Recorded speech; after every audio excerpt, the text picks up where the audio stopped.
चाचा कवने नागरिया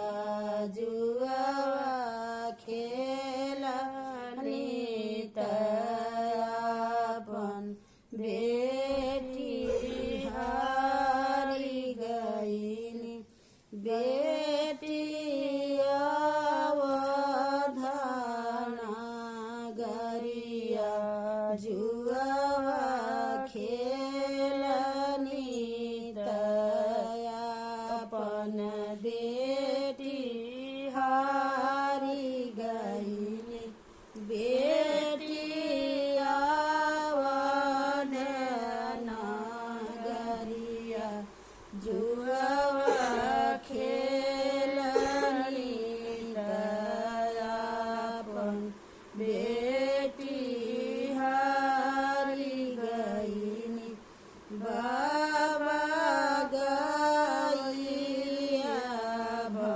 भैंसिया कहे ना